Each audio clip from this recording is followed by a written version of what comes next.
Alma and welcome to my book journey. So today I am doing a video that I didn't think I was going to do this month actually.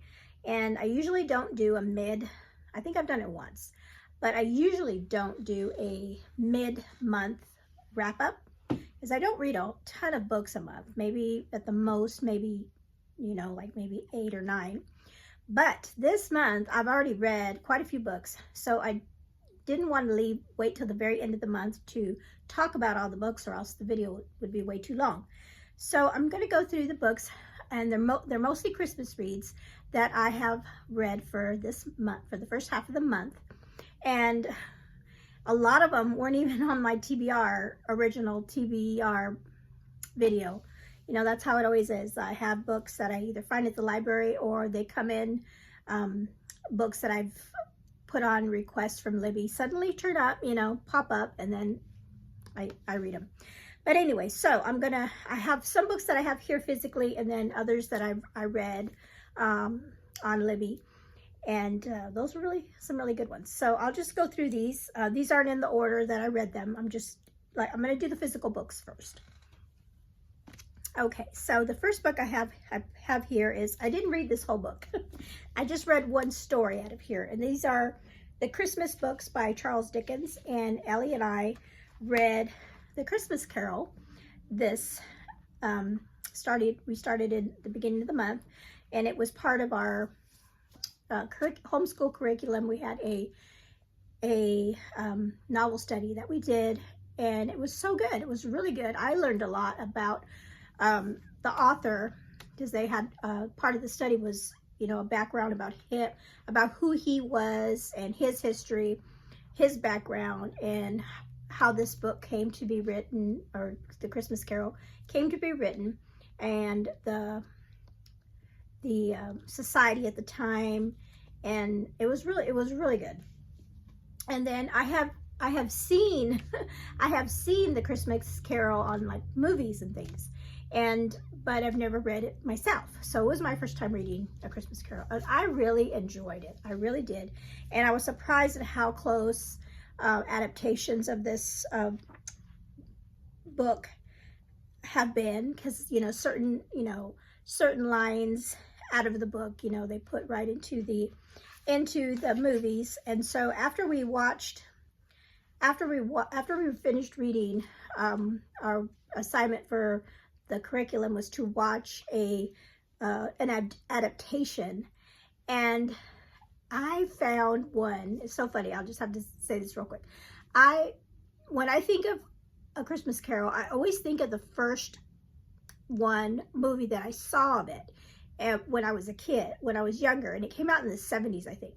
And and I think I remember it because it had Henry Winkler as played Scrooge. And if Henry Winkler is, of course, the actor that is most known for playing like the Fonz on Happy Days.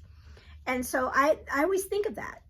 I don't think of, there's certain parts of that I think about, that, he played Scrooge. And then later on, years later, I saw other ones, like, let's see, the Patrick Stewart one, which is the one that Ellie and I watched. I really like that because I really love Patrick Stewart's acting. He's really great. But that was like done in the 90s. But anyway, so I found the Henry Winkler one, and I'm like, oh, well, let's watch this one because it's the one I remember from my childhood. And then when we started watching it, I'm like, wait a minute, this is different. It was the Scrooge story, but the setting was different. And then I looked at the title again. I'm like, oh, and it was called, the one he did back in the 70s was called The American Christmas Carol. So it was not set in England. It was set in the United States, and his name wasn't Scrooge. His name was something else. But it was like a retelling, I guess, of it was a retelling of The Christmas Carol, but only in America. And Ellie was like, no. She wasn't having it. She's like, no, I need to watch. It has to be in London because the story that we read was in London. We have to do that. So we stopped watching it and then started watching the Patrick Stewart one. But anyway, I thought that was funny. Anyway, I really enjoyed the story of Scrooge, and the the spirits that come to visit him. And the main point of the story, of course, is Jacob Marley, his friend that has passed away, comes and he wants to help his friend Scrooge to change his life before he dies, because when he dies, he's going to end up like him, as a spirit that's in chains and is not a, that is almost like they're wandering the earth, at least wandering the earth, and they're not able to help their fellow man, even though they desire that, they can't, and it's like they live with regret of the things that they should have done, right? And he wants to save Scrooge from that fate, and he gives them the chance, and that's where he sends the three spirits. And then the three spirits come and visit him in the night, and they take him to his past, they show him the present, and then the future that really gets to him, because he sees in the future how things are going to wind up if he goes down this path. And he has a big change in the book at the end. He changes everything. He does a 180, right? He goes from being a miser, and it was so funny because he was so cheap. I mean, stingy with his money. He wouldn't even heat their office, you know, with Bob Cratchit. I mean, he wouldn't even, you know, barely let him light a candle, and he didn't. I was telling Ellie, I go, he has all this money. What does he do? What does he use his money for? He doesn't buy, elaborate things. He doesn't use his money for anything. He just holds on to it. And so at the end of the book, when he goes through everything, he wants to share with everybody. And I love how it ended saying that people, they even laughed at him or joked at him, but he didn't care. He did not care. He didn't care what people thought of him. He just wanted to, be good to his fellow man and live. Let's see, how does he put it?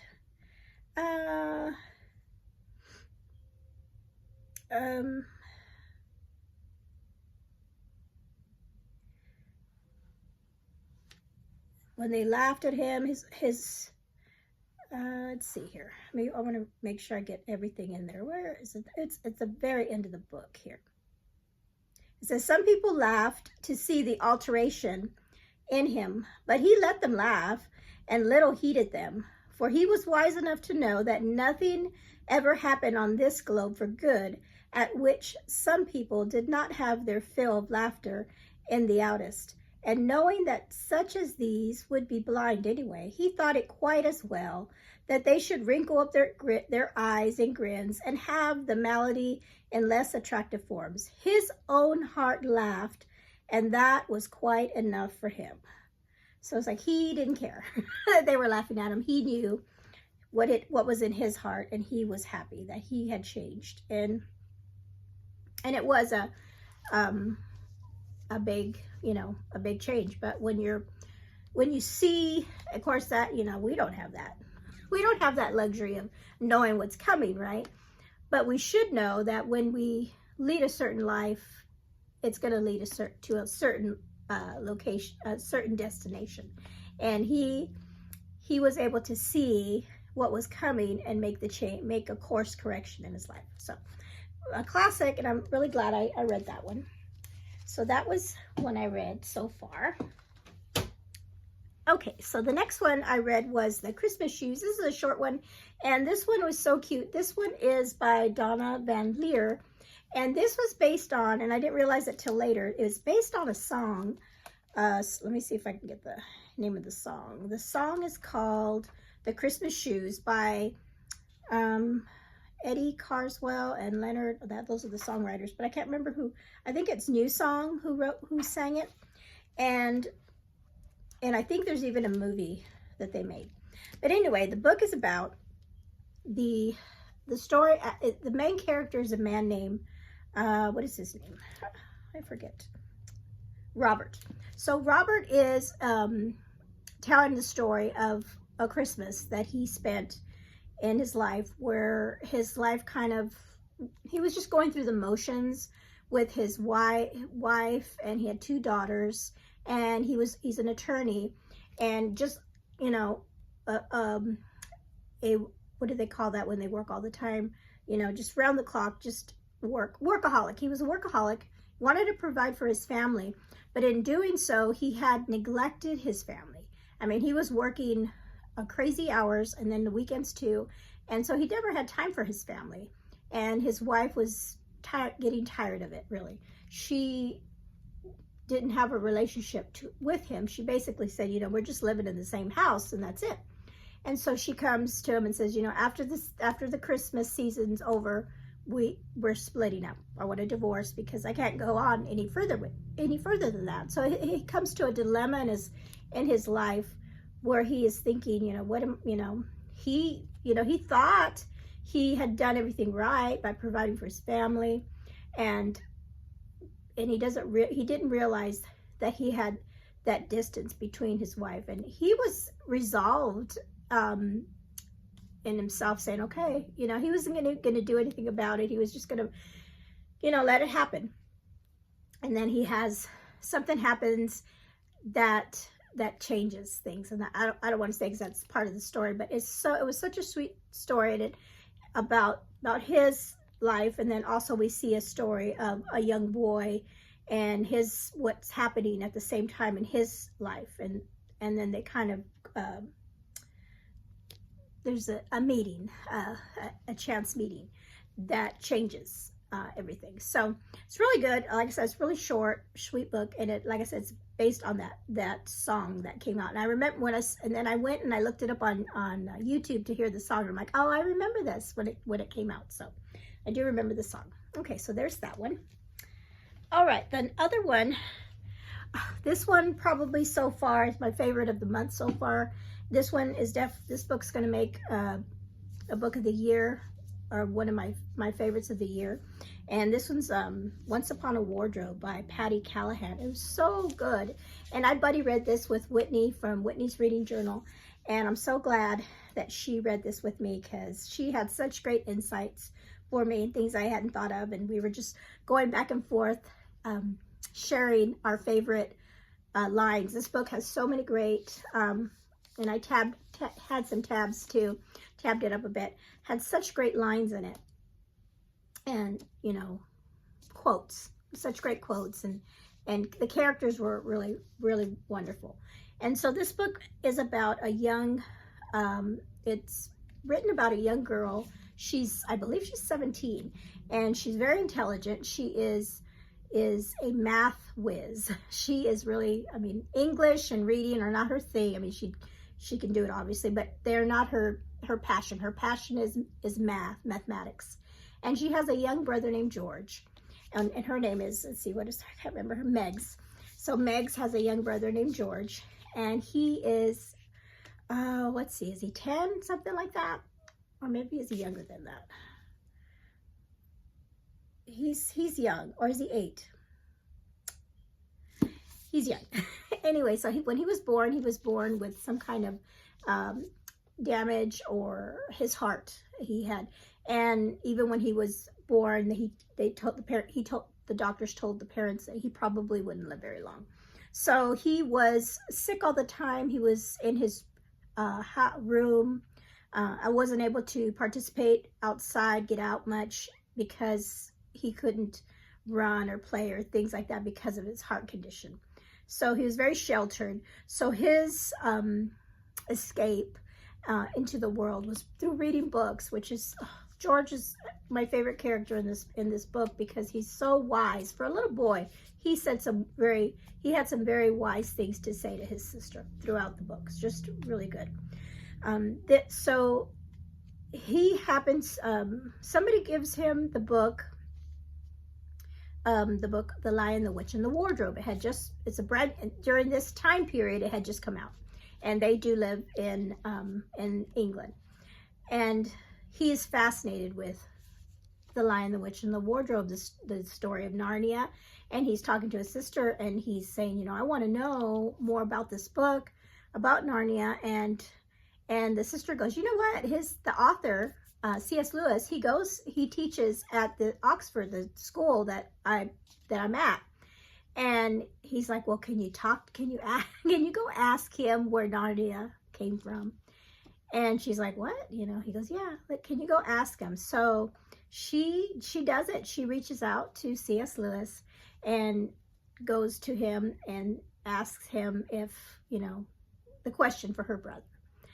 And that's where our story begins, because instead of just saying a flippant, you know, answer to her, no, he answers her with stories. He says, you know, come sit down with me and I will tell you a story. And he relays a story to her, and then she goes back home, writes it, because she doesn't have anything. She's not interviewing him there. She's just there to listen. And so she goes, after he tells her the story, she goes home and writes as much as she can remember in a journal, and then she goes and reads it to her brother.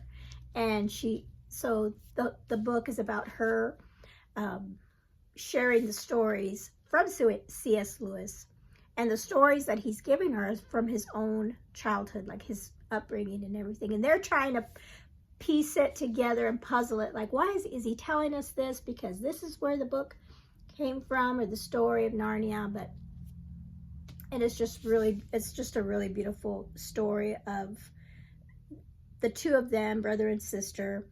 And she knows that he doesn't, you know, he is getting sicker, even as the story goes along. And it is around Christmas time. This is such a wonderful time to read this book during Christmas time, winter time. You just feel the cold. You feel the way it was during Christmas. It's just a cozy Christmas read, but it's really a deep, and you know, I cried in this book. It's so, you know, emotional, everything that's happening with the sister Megs and George. And then we also have a friend that she meets that's also important in the story. And you learn a lot about C.S. Lewis. So I read The Lion, the Witch, and the Wardrobe just last month. So it was nice to have all that fresh in my mind as we're talking about that book in this one. And then I didn't know too much about C.S. Lewis. I knew a little bit, but you really learn a lot about his story in this book as well. And I want to read more. I want to read more from this author. She actually wrote a book about C.S. Lewis's wife. Let's see. I think it's in the back of this book here. Oh yes, Becoming Mrs. Lewis. So that is one on my TBR that I definitely want to read. Because I have heard that is a really good book. So if you haven't read this yet, put this on your TBR for this coming month, for the winter season, because it's a good read. It's a good winter read. Or if you want to wait till Christmas time, you know, make sure you get this one read. It's so good. I highly recommend this one. Okay, so the rest of the books, I'm having some hot chocolate. The rest of the books that I'm going to be talking about I don't have the books handy, so I'll put them up here for you. I read A Miracle on 34th Street. And so I watched that movie years ago, and I love the Natalie Wood version when she's just a little girl. And so the story of The Miracle on 34th Street is the story of Nicholas. He is a elderly man that lives in like a retirement home, and he tells everybody that he is Saint Nick. Oh, what is it? Not Chris. I'm sorry, Chris Kringle. He says he's Chris Kringle, right? Is it Chris Kringle? I don't have the book in front of me. I'm trying to think. Is it Nicholas or is it Chris Kringle? I can't remember. But he says he's Santa Claus. And he's just like, yeah, that's who I am and everything. And at the retirement home, they just think, you know, they go with it. But he gets, and at the same time, he's being evaluated by a psychologist there. And, you know, they run all these exams on him to make sure he's okay. And he passes those, but he still insists that he's Santa Claus. And at one point in the very beginning, he has to find a new place to live. They're not going to let him live there at this retirement place. And he, just by happen circumstance, he gets a job at Macy's as their Christmas Santa because it takes place, the story takes place during Christmas time. So he is the Santa that the kids come and sit on their lap and tell, what the kids, what they want for Christmas. And he's, the kids love him because he looks so much like Santa Claus, and he talks to them like Santa Claus would. And the funny thing is that the kids will say, I want this, this thing. And the parent will be like, oh, we kept, because it's an expensive toy or whatever.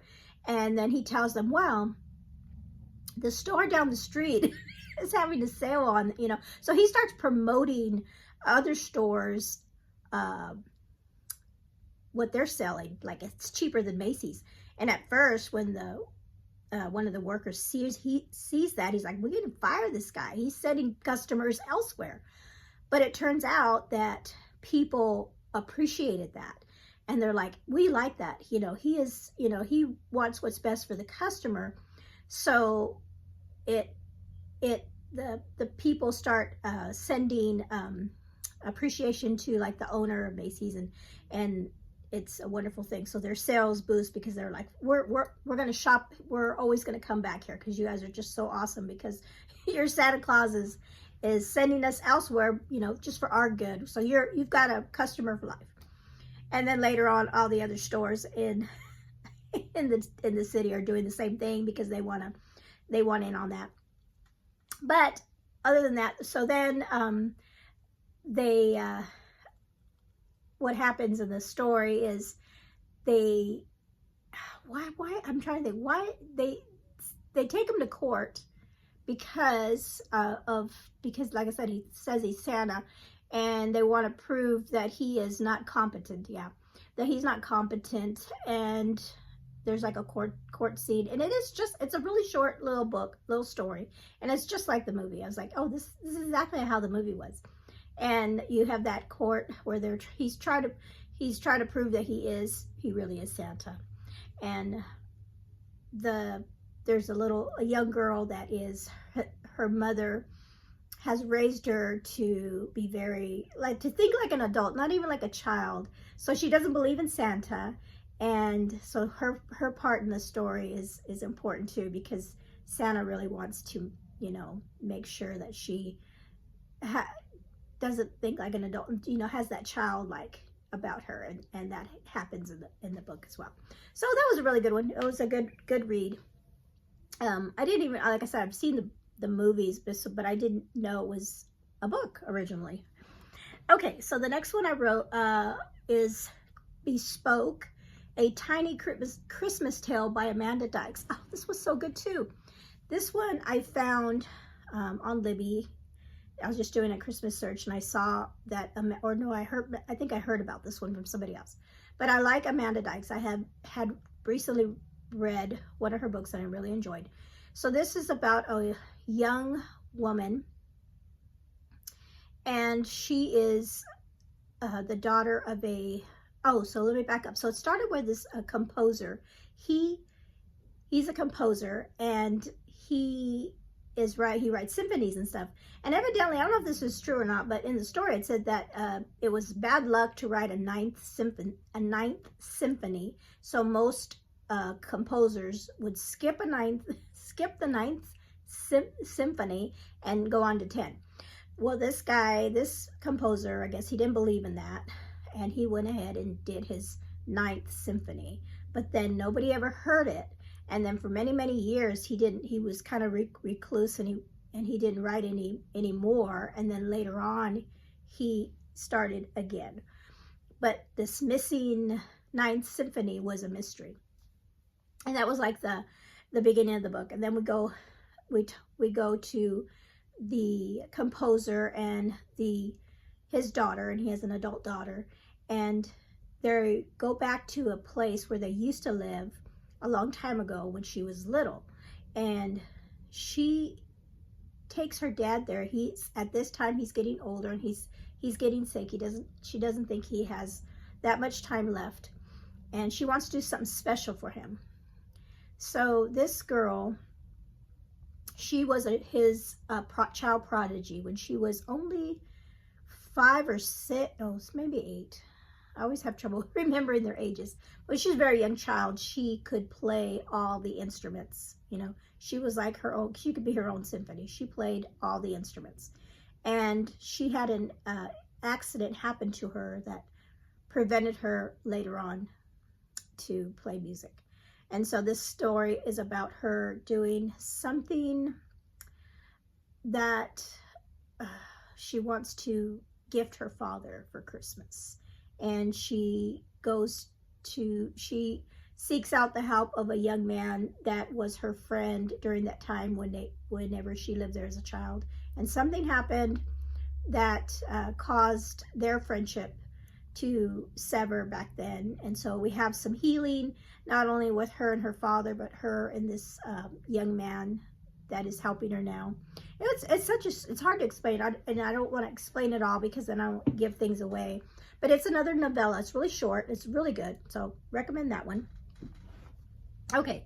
I listened to The 12 Days at Bleakly Manor by Michelle Griep. I listened to this on audio and it was so good. It was about the 12 days. So it was in these people got letters. It kind of reminded me of and then there were none kind of thing, but not quite. There's several people got letters, an invitation to come stay at this manor. And if they stayed at this manor and they lasted for 12 days, the winner would win 500 pounds. And a young woman got this invitation, and she was like in desperate need of money because she was, I think her parents were, it was just herself. She had been staying with an aunt, and she had recently, I think a year had gone by, she was going to be married. And the day of her marriage, the guy she was going to marry never showed up. He left her at the altar. And so she was, and then that's what happened. He left her at the altar, never showed up. And then all her family fortune was taken. And the one who took it was the guy she was going to marry. And so she felt, betrayed, and then she was destitute. She was living with her aunt. So when she got this invitation to go and stay at this manor and stay for 12 days, she'd get 500 pounds. She thought maybe this would be a way for me to, get back on my feet. And so when she gets there, she gets introduced to all these other people that also got the invitation for this contest. And one of the people that is there also is the guy that stood her up at the altar. And that's all I'm going to say, because I don't want to say how he was there or whatever, because it's pretty interesting. And so it was really good. I liked it. It was it was a mystery there to find out who sent the invitations, what's going on. I'm drinking my coffee. Not my coffee, my hot chocolate. But anyway, that was a good one. Okay, so the other one I read, let's see, was A Texas Christmas Carol. So I read the Christmas Carol, so now I found it's by Karen Witemeyer, A Texas Christmas Carol. This was so cute. The names that she gives her people. So we have, of course, it's a retelling of the Christmas Carol, but in Texas. We have a man named Evan Beezer. Evan Beezer is supposed to be Ebenezer, and he is he's maybe in his 30s or so, but he is just a grouchy guy that just has his business, keeps to himself, doesn't have a family, and just kind of ornery. And there's a young woman, and her name is, I'm drawing a blank. Is it Felicity? I think her name is Felicity. And she's a sweetheart. And she, for some reason, she likes him. And, well, there's a reason she likes him. When the story starts, she wants to help, it's around Christmas time, and she wants to do a project, help in a project for making up like gift baskets for people in need in their community. And she wants to, you know, she was going to knocking on people's doors and, you know, for asking for money for businesses. And she goes to Evan Beezer's, Mr. Beezer's place, asking, you know, for money. And of course he says no, just like in the Christmas Carol, he was like, no, he doesn't want to help anybody. And then she's determined, she's like, she sees how he is, and she's like, I want to help him. I want to help him feel the Christmas spirit. And so she goes to him later to say, hey, I don't want your money, but I want you to be my partner in putting this all together. And the reason she has like smitten with him, and she feels like there's something inside him that is good. She can see it. Nobody in the house can see it, but she can see it. As it turns out, I think it was like 2 or 3 years before that, she was riding on her horse, and it got something happened, and it started running really fast, and she couldn't control her horse, and she was yelling for help. Well, he happened to be riding by, and he saved the day. He grabbed her off her horse and and saved her. So ever since then, she has been thinking about him, and he's been thinking about her as well. But he hasn't wanted to pursue that because he's all about himself. So that's what the book's about. We also, because it's a retelling, you know, the spirits, right? So instead of Christmas spirits or ghosts that come to visit him into the Charles Dickens, we have 3 guys, and it didn't occur to me till later in the middle of the book, and I'm like, wait a minute, I think these are the spirits. Because there were like these 3 cowboys that talked to Evan at different points in the time, and then their names, I'm like, oh, at the end they're like, oh, their names, you know. Yeah, they makes total sense. So that was kind of funny. And so it's a sweet love story mixed with the Charles Dickens Christmas Carol story. So I really loved it. It was another novella. I love these novellas. Some people say they don't like novellas. I love these novellas because you can read them so fast. Okay, so let me see if I've got them all. Okay, Miracle, Bespoke, 12 Days, Once Upon a Wardrobe, Texas Christmas Shoes, and yep, those are all the ones I've read so far, quite a few. And then I'm still chugging along on some other really good ones for Christmas. So I'll be back at the end of the month to let you know what were the rest of them. I won't do all of them again. But I just wanted to, since I already had so many, I was like, I just need to get this video out. And while they're kind of fresh in my mind, to let you know what I've read so far. So, all right, thank you for hanging out with me. Let me know in the comments below, have you read any Christmas books? Have you read any Christmas reads this month? And what have been your favorites so far?